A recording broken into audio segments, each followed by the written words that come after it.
ڕۆژانێ لە مێژووی شۆڕشی ئەیلول لە نووسین و خوێندنەوەی شەوکەت مەلا ئیسماعیل حەسەن. فەرماندە و هێزەکانی ناوچەی بادینان وەک لەسەرەوە ئاماژەم بۆ کرد هێزی زاخۆ ئیسە سوار ئیسا 1926 1975 فەرماندەی هێز بوو. عەلی خەلیل خۆشەوی ئاودیش فەرماندەی هێزی دۆک، حسۆمرخان دۆڵەمەری فەرماندەی هێزی شێخان و ئەسعەد خەلیل خۆشەوی ئاودیش سێلچی 1970 31 5 1970 سەرلەشکری یەک بوو. ئەم فەرماندانە و ئەو کەسانە بوون کە لە تەمەنی لاویەوە لەگەڵ بارزانیا بوون لە کوردستانی باشوور، لە کۆماری مەهاباد، لە کوردستانی ڕۆژهەڵات و ساڵانی دەربەدەری لە رووسیا. پێشمەرگەکان و سەرقۆڵەکان خەڵکی گوندەکانی بادینان بوون و هەروەها ئەو پۆلیسانەی کە مەرکەز و مەخفەرەکانیان چۆڵ دەکرد و بە چەک و تەقەمەنەوە دەگەشتنە لەشکر خەڵکی ئەو ناوچانە بوو. پیتاک و ئابوونە و دەقنە لە میلەت نەدەسێرا، پارە و پول لە جیرفانی پێشمەرگەدا نەبوو، نان خواردن لەسەر میلەت بوو. پێشمەرگەی جگەرەکێش چیسەکەی بەرباخەڵیان بۆ پڕدەکرد لە تووتن و دەفتەرێک بەرماخیشیان ئەدایە. خێرەومەندان پارەی زەکاتیان بەسەر پێشمەرگەدا دابەش ئەکرد بەویست و خواستی خۆیان بۆ داویکردنی جل و پێڵاو. بە درێژایی ساڵانی 1961 62 63 و 64 نە لە پارتیەوە میمسینی کۆن نە لە لایەنێکی دیکەوە هیچ جۆرە یارمەتیی ئابووری و دارایی و داهات بە لەشکری بارزانی نەدەگەیشت. پێمیم موچەی دیاریکراوی نەبوو. لە ساڵی 1964 هەباساغای مامەداغا و شێحسەینی بۆسیێن دەستی یارمەتی و جوامێریان لە کاتی پێویستە گادە لەشکر و دوای وەفاتی هەباساغا شێحسەینی بۆسیێن چەند جارێکی دیکەش بەویست و ئارەزوی خۆی پارەی مۆڵی ئەدا بە لەشکر. بارزانی مەبلەغی ئەو پارانەی لای خۆی یادداشت دەکرد و لە کاتی بووندا ئەیدانەوە. بەرە کۆتایی ساڵی 1963 لە دۆڵی ئاوکۆیان بووین. هەباسی مامەداغا ئەو گەنم و جۆ و دانەوێڵەی لە ئەمبارەکانیدا بوو، خستی ژێر دەستی شۆڕشە و دابەش دەکرا بەسەر بەرەکانی شەڕە بەسەر خێزانی پێشمەرگەشتە. بۆ ناهەمواری تووشی نەخۆشی گرانەتا بوو. لە کاتی کورتە مفاوەزاتێکە لە نێوان میری و شۆڕشدا لە ناوەڕاستی ساڵی 1966 نێرا بۆ خەستەخانەی کەرکووک. میری زانیاری لابوو کە ئەم زاتە پاڵپشتێکی گەورەی شۆڕشی نەتەوەی کووردە بە دەرزی پلەی گەرمی تایەکەیان بەرزتر کردەوە و شەهید کرا.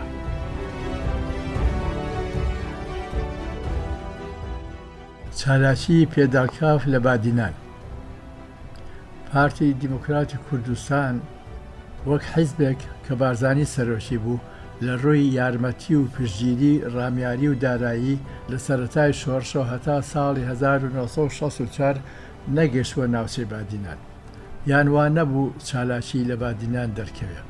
لە ناوچەی بادینان لە 4-5 گوند ڕێکخراوی پێداکاف هەبوو، لە گوندی سپیندار، لە ناوچەی سندی و گۆهەرز نزیک ئامێدی و لە شارۆچکەی بامەڕی و گوندی کەشان، لە ناوچەی گولی و لە ناو ئامێدیدا و ناو دۆهەکە کۆبوونەوەی پارتایەتی بە نهێنی دەکرا.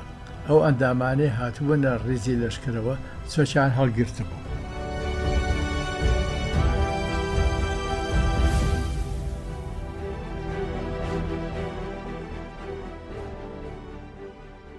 گرتنی شارۆچکەی کانی ماسی لە بەرواری باڵا.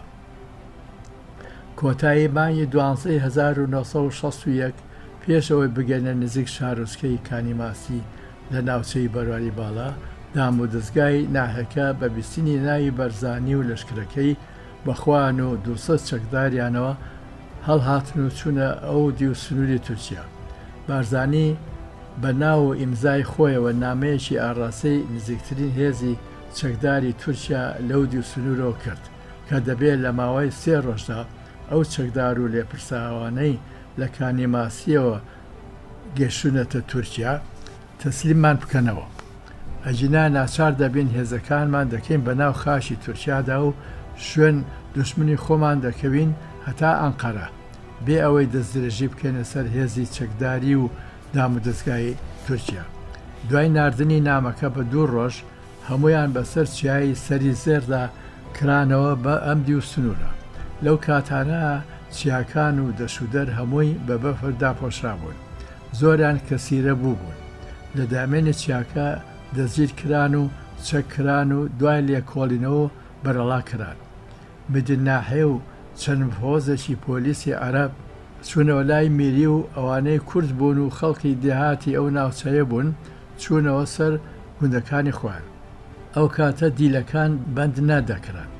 ئارزوی خۆیان بوو بچنەوە لای میری یان لەژێر سێبەری شۆڕژا بمێننەوە.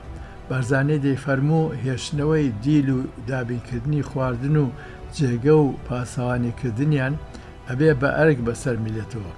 با دیلەکان دڵنیابن ئێمە نەدایان کوژین و نەبەندیان دەکەین. ئەگەر جارێکی دیکەش لەگەڵ هێزی میریدا ڕەوانان کردنەوە بۆ شەڕی ئێمە بە ئاسانتر و بێترس خوان ئەدەن بەدەستەوە.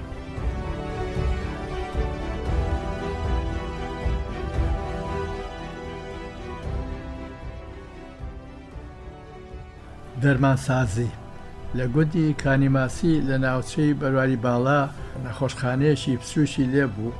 بەڕێوەبەرایەتی ناوچەکە و پۆلیسەکان و جاشەکان ئەو ناوچەیان پێچۆڵکرا بوو چوبرە ئەو دی و سنووری تورکیا.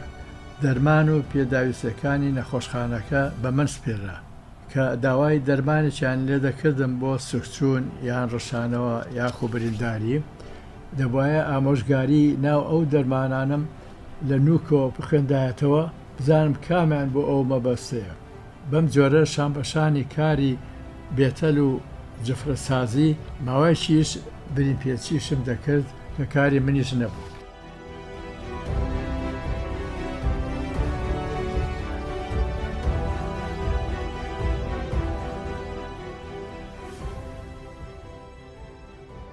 ڕووخاندن و پڕکردنەوەی ئەشکەوتەکانی کوردستان لە تورکیا بە جۆرەی دەنگ و باس و ئەو زانیاریانەی کە لەودی و سنووری تورکیاوە پێمان دەگەیشت سوپای تورکیا دەستی کردووە بە ڕووخاندن و پڕکردنەوە و هەڵچنینی ئەشکەوتەکانی کوردستانی باکوور و داخستنیان بە کۆنکریت. هەروەها دەستنیشانکردنی کانیاوەکان و سەر لە نوێ دروستکردنی نەخشەی کانتۆری لەلایەن سوپایانەوە. بۆ لووتکەی چیاکان و شی و دۆڵەکانی کوردستان نەخشەی کانتۆریان دروست کردبوو. مەبەستەکەیان ڕوون و ئاشکرایە. دایڤی داڵەکەرخۆرە. لە سەردەمی ڕەژێمی عەبدولکەریم قاسمدا فڕۆکە جەنگیەکان بە زۆری لە ڕانەمەڕ و گاگەل و کەروڵاخیانەدا. ئەوەی کە سەرنجڕاکێش بوو شامبەشانی دایڤ و هاتنە خوارەوەی فڕۆکەکان بۆ بۆردومانکردن. داڵە کەرخۆرەکانیش سیسارکە کەچڵە و قەل و داڵەکان لە بەرزێەوە بەرەو شوێنی بۆردومانەکە دەخشانە خوارەوە و لایەن ئاشکرا بوو کەلاشی ئاژەڵ و ماڵاتیان بەچنگ دەکەوێت. پێشمەرگە و دێهاتیەکان لە ئاسی فڕۆکەدا دڵیان نەدەلەرزی کە فڕۆکە جەنگیەکان دەهاتنە سەرمان دەیانگوت ئەوە کەرکوژەکان هاتنەوە.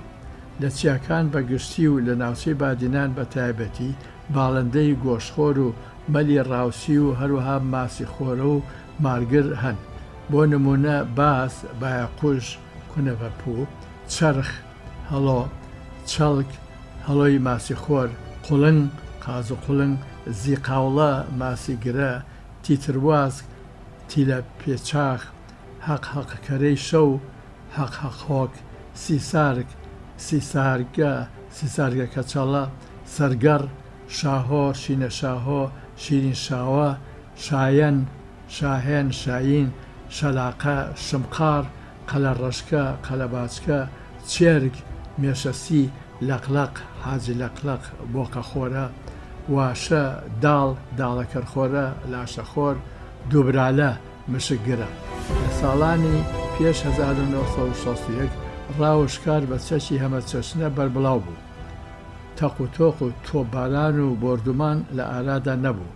لەبەر ئەوە ئەو کاتانە لە وەرزی ئێلاخاندا بە هەزاران پۆل قاز و قوڵم و چێرگ و مەلی کۆچبەر لە کاتی چوونە هەواران و ئاراندا واتە کۆچاو کۆچکردنە بە کۆڕە و ڕویان دەکردە کوردستان. ڕەشاشی فیکرس عەبدولکەریم قاسم ناوبەناو و تارێکی ئاڕاستەی میلەت دەکرد و دەیگوت مەلا مەستەفا بارزانی و چەکدارەکانی لە فڵان ناوچە بەگیر هێنراون و لەم ڕۆژانەدا خوان ئەدەن بەدەستەوە، یان سووسوو مژدەی نەمانیان بڵاو دەکردەوە یان دەیانگوت ژمارەی یاخیبۆکان لە پەنجەی دەست تێناپەڕێ. ڕۆژێکیان بارزانی فەرمووی ئەگەر عەبدولکەریم قاسم لەگەڵ هەر درۆیەکە بایەکی لێ بەربێتەوە دەبێ بە ڕەشاشی فیکرس. بارزانی فەرمووی حکوومەتی عەبدولکەریم قاسم ڕێگەی زوڵمی گرتووەتە بەرامبەر کورد و میلەتی عێراق. ئەگەر کورد بەرهەڵستیشی نەکا عەبدولکەریم بە کەرێتی و بە زوڵمکردن خۆی لەناو دەبات. إذا أراد الله هلاك امرٍ ألهمه الطيش والجنون. ڕۆژ بە ڕۆژ شەرگیرتر دەبوو بۆ ڕاگرتنی کورسەکەی و هیچ گوێی نەئەدایە بەرژەوەنی کرد.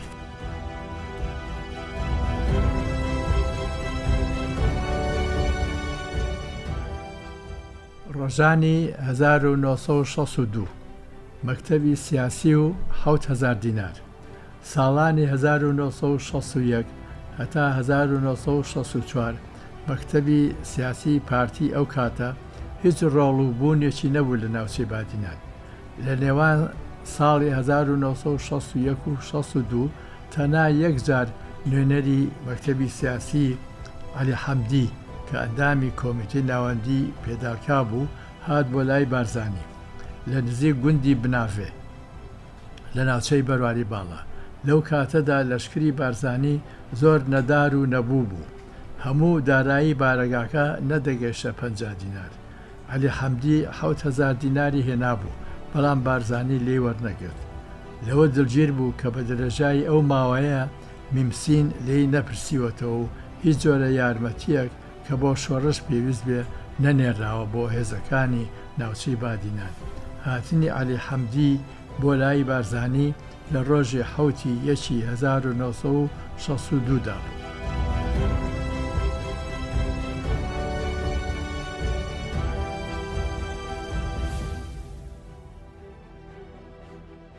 ڕۆژی دووشەممە 1 کانونی دووهەم 1962 ئەمڕۆ لە گوندی دەرشیشین لە ناوچەی بەرواری باڵاین بێتەلەکەمان دامەزرانە و گوێ لە بێتەلەکانی میری دەگرین. حاجی سادەقی برۆ ڕۆژی هەینی 5 کانونی دووهەم 1962 لەگەڵ عەلی ئەسکەری و عەبدوڕەحمان سێعەلی و ژمارەیەک پێمیم لە ڕووباری پێشابوور خاپوور پەڕینەوە بەسەر گوندی نەرمکێدا ڕۆیشتین بۆ شارۆچکەی باتوفە و گوندەکانی عەشیرەتی گولی و سندی بۆ ئەنجامدانی هەندێک فەرمانی بارزانی. لە باتوفە چوینە لای حاجی سادەقی برۆ سەرۆک عەشیرەتی گولی، مرۆڤێکی بە ساڵداچوو ئاغر و پڕهۆش و بیرتیژ بوو. باسی شێخ مەحموودی حەفیدی بۆ کردین و باسی ڕابردووی خۆی بۆ گێڕاینەوە کە چۆن ئەم لە شەڕ و بەرهەڵسی ئینیزە بە تفەنی ماوزەر توانێتی لە ناوچەی باتوفە فڕۆکەیەکی جەنگی بخاتە خوارەوە. ژیانی پێشمەرگایەتی ئەو سەردەما ئێمەی پێشمەرگە هیچ داهاتێکمان نەبوو، لەبەر ئەوە ژیانمان پڕ بوو لە برسێتی و ماندوێتی و مەینەتی. جارێکیان برادێکی بارزانی کە ناوی تاجەدین بوو فێری کردم هەمیشە چینیە گەرمی وشک لە گیرفانمان بێ و لە کاتی برسیدا لێی بکڕۆژم و لە ناو دەمما بیهێڵمەوە، ئەمە هەستی برسێتی کەم دەکاتەوە. ئاخاوتنەکەی ڕاست دەرچوو، بەڵام زۆر جار ئەو چنگە گەرمەش بەدەست نەدەکەوت. هاتوچۆمان لەم چیا بۆ ئەو چیا و لەم شی و دۆڵ یان لەم گوند بۆ ئەو گوند بە پێر ڕێگەمان دەکوتا. هیچمان هەستمان بە بێزاری و ناڕەحەتی نەدەکرد. کە پێشمەرگەیەک شەهید دەکرا ئاواتمان پێدەخواست کە بەختەوەرە و لەم ڕێگە پیرۆزە شەهید کراوە. ئەوەی سڵمان لێ دەکردەوە مردن بوو. هەموو یەکدەنگ و یەک بیر و باوەڕ و یەک ئامانجمان هەبوو، ئەویش ڕزگاری کوردستان بوو کە لێنی جیاوازی لە نێواندا نەبوو. ڕۆژی سێشەممە 2/1962 لە ناوچەی بەرواری باڵا بووین لە گوندی بێدوهێ بەفەر تا ئاژنوەیەک لە ئەرزا بوو. فەرمانمان بۆ هات بچین بۆ گوندی بنافێ. پێڵاوەکانم کەڵکیان پێوە نەبوو، نەم دەتوانی دوای برادەرەکانم بکەوم. عەلی ئەسکەری گەیشتە گوندی بناوێ، لەوێوە جووتێ پێڵاوی لاسیکی بۆ ناردم و توانیم بکەومە ڕێ و بگەمە لای برادەرەکانم. لە ساڵانی سەرەتای شۆڕشی ئەیلولە بووجە و توانای ئابووریمان تەنیا ئەو نانەستیە بوو کە دانیشتوانی گوندەکان بە ڕەزامەنی خۆیان داهێنداینێ.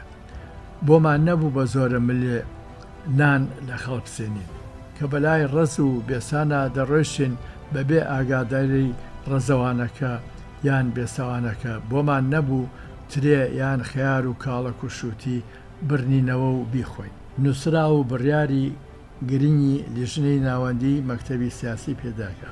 لە دانیشتنێکە شەوی شەممە 10 شوباتی 1962 لە گوندی ئەدەنە بووین. بەزانی فەرمووی لە گوندی شانەدەر بووم، شەوێکی تەڕوتوش بوو. یەکێک لە پاسەوانەکان هاتە ژوورە وتی 3 لایت بەدەست لە دوورەوە دیارن و بەرەو دەشتایی دەڕۆن. ئەو لایەش زۆر قورولی تێە، تەنانەت ئەسب سوارش لێ دەرناچێ. بارزانی دەڵێ هێمان بۆ بکەن، دڵنیان بۆ لای ئێمە دێن. پاسەوانەکان لە دوورەوە بە فەلەمەی لایتەکان ئیشارەتیان بۆ دەکەن و دانخەنەوە سەر ڕێی بەرەو گوندی شانەدەر. فەرمووی کە هاتنە ژوورێ 3 هەواڵانی ئەندامی لیژنەی ناوەندی پارتی بوون. دوای گۆڕینی جلە قوڕاویەکانیان و پشودانیان لێم پرسین خێرە ئاوا بە پەلە و ناوەخت هاتوون. هەندێک نووسراوە بڕیاری گریان پێبوو. هەموو ئەندامانی لیژنەی ناوەندی و مەکتەبی سیاسی ئیمزایان کردبوو. داوای لێکردم منیش ئیمزای بکەم. پێم وتن ئێستا من بۆ شۆڕش و مافی کورد ئەم شوێنە سەختەم گرتووە و ئەوانەی دەور پشتم هەموو شۆڕژێر و چەکدارن.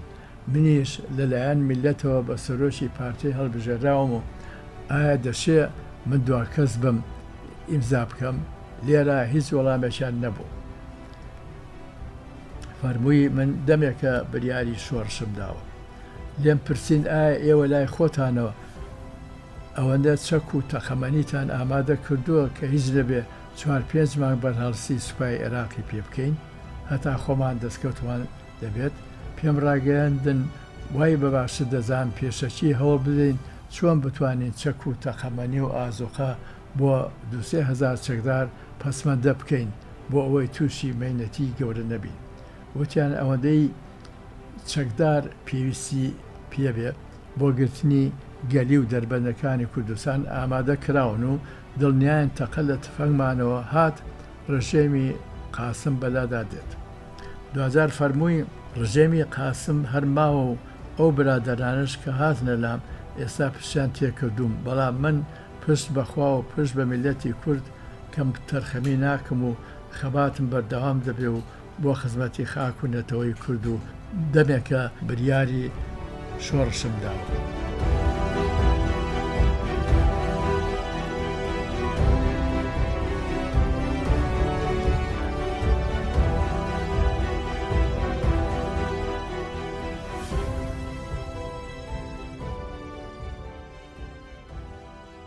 بەرەو ناوچەی بەرواری ژێر ڕۆژی دووشەممە 12 شوبات 1962 بە فەرمانی بارزانی ئەسعەد خۆشەوی بوو بە فەرماندەی هێزەکانی ناوچەی بادینان. لەگەڵ لەشکری بارزانی بەرەو ناوچەی بەرواری ژێر کەوتینە ڕێ. ئێوارەی پێنجشەممە 15 شوبات 1962 بەسەر چیای مەتینە لەگەڵ عەلی ئەسکەری و قۆڵی بێتەلی ئاراس کە لەژێر چاودێری خۆما بوو کەوتینە ڕێ. لەژێر زرموهوری تۆپەکانی سەربازگەی سکرین بەڕێگەوە بووین و سەعات 6:30 بەیانی ڕۆژی هەینی گەیشتنە گوندی سپیلدار لە ناوچەی بەرواری ژێر. دوای نیو ساعت فڕۆکەی جەنگی گەیشتە سەرمان و دەوروپشتی گوندەکەی بە ڕاکێت و شەسیر داگرتەوە. زەرەر و زیانمان نەبوو. بودجەی بارەگای سەرۆک بارزانی.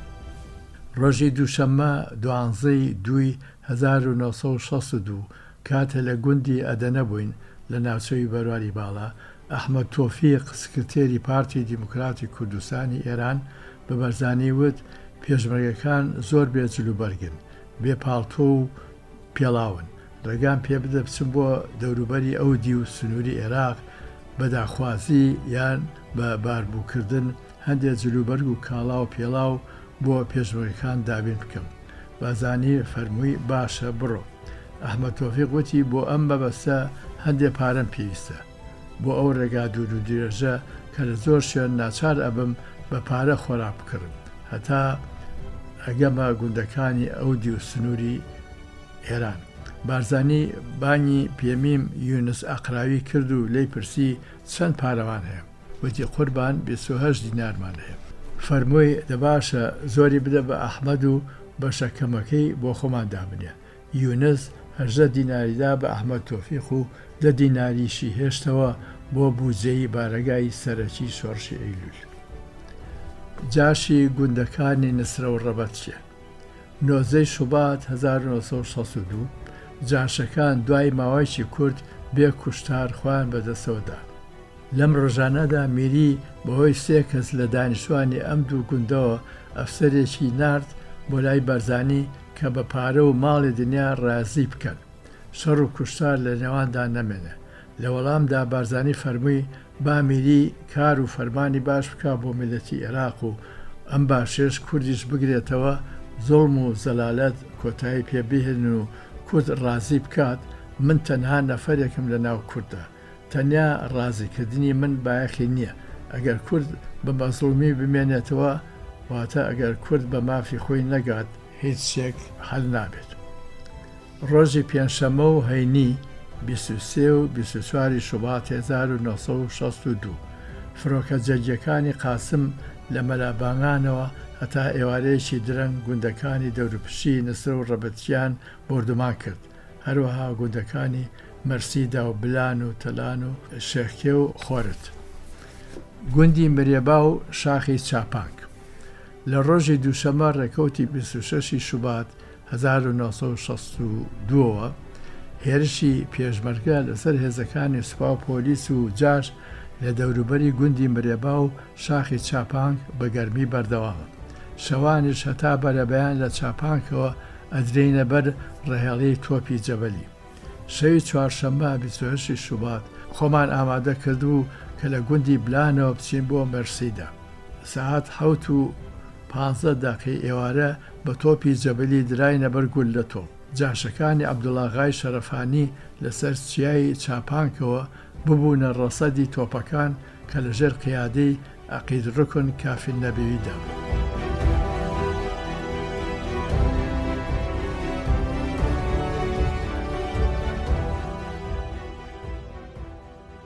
سەرخۆڵە محەممەد ئەمین میرخان. شەوی چوارشەممە 1962 لە کاتی هێرشکردنی پێمیم بۆ ناو سەنگەری سوپا و جاشەکانی عەبدوڵڵا شەرەفانی لە گوندی مرێبای سەر بە قەزای شێخان دوو پێشمەرگەی بارزانی و سەرخۆڵە محەممەد ئەمین میرخان بە سەختی بنینار کران. ئەم پێشمەرگانە شەهید بوون: نەسەد بێرۆخی، ئیسا عەبدوڵڵا کرکەمۆیی، زوبێر فەقۆ. فەرماندەی دیار و لێهاتوو محەممەد ئەمین میرخان بە سەختی بریندار کرا. ڕۆژی دەی 1962 سەر لە نوێ هێزی پێشمەرگە لەژێر فەرماندەی سەرخۆڵە مەلاشینی و حارس بێدارونیدا هێشیان کردەوە سەر مرێبا و شاخی چاپانک و مەرکەزی پۆلیس لە گوندی بریفکە. جاشەکانی دەوروبەری گوندەکە کەوتنە ژێر ڕەهێڵەی تەقەی پێشمەرگەوە. شان بەشانی لەشکر هێزی عەبدولواحید حاجی مەلۆ و غازی حاجی مەلۆ گەمارەی بریفکەیان دابوو. سەرخۆڵە محەممەد ئەمین میرخان دۆخی تەندەروستی بەرەو خەتەرناکتر دەچوو. لەسەر فەرمانی بەرزانی لەگەڵ عەلی ئەسکەری نامەیەکمان بە زمانی عەرەبی ئاڕاسی مدیناهەی ئەتروش کرد بۆ مەبەستی وتووێشکردن و بۆ ئەوی بریندارەکەشمان لێو وەربگرن. لەسەر وادە و پەیمان و بەناچاری سەرقۆڵەی ناوبراومان نار بۆ ئەتروش. بە هەستێکی برۆڤایەتیەوە بەڕێوەبەری ناحیەکە بریندارەکەی وەرگرت و ناردی بۆ خەستەخانەی گشتی مووسڵ. بازانی زۆر دڵگیر و نائارام بوو. لە پشت گوندی مەرسیدای سەر بە قەزای شەخان بەرەبەیان لە پەنا بەرداشێکە پاڵی دابەوە و بەدەم خەفەت و پەژارەوە خەوی لێکەوت. بە بەتانێک دایان پۆشی باران بە تەوژم دەباری و پێخەفەکەی تەڕ بوو. لەسەر داوای یەکێک لە پاسەوەکانی لەگەڵ ئالیاسکەری بۆ مەبەستی خەبەرکردنەوەی چوینە ژوور سەری. خۆی خەبەری بۆ و شوێنەکەیان پێگواستەوە. ڕۆژی هەینی 16 ئازاری 1962 لە گوندی شەهیان بووین بە پێ 1 سەعات دوورە لە پشت شارۆچکەی ئەتروشەوە. میری ئەم کەسایەتیە ناسراوانەی کوردی نار بۆ لای بارزانی لە ڕێگەی قەزای شێخانەوە بۆ گوندی ناوبراو. ئیبراهیم ئاغای مەمەنداغا برای هەباساغای مەمەنداغای ئاکۆیان لەگەڵ ڕئیس سەبری میران قادربەک بۆ چاوپێکەوتنی بارزانی و لێدوان لە هەڵوێستی گشتی و ئاخاوتن لەسەر گوێنەدانی بارزانی بە لێبوردنی گشتیەکەی عەبدولکەریم قاسم. دوای وتووێژ و ڕوونکردنەوەی داخوازەکانی بارزانی ڕۆژی دوایی ئەو برادەرانە بە هەمان ڕێگەدا گەڕانەوە بۆ بەغداد. ڕۆژی حەڤەی 1962 لە گوندی ئەرزەخ بووین پشت ناحیەی ئەتروش کە هێشتا بەڕێوەبەری ناحیە و دامودەستگای میری لە ئەتروش مابوون. وروسکەیەکمان بۆ گرت لە بێتەلی گوندی مرێبا کە 6 کیلۆمەتر لە ئێمە دوور بوون. دەڵێ 7 تۆپی 120 میلیمان بۆ هاتووە.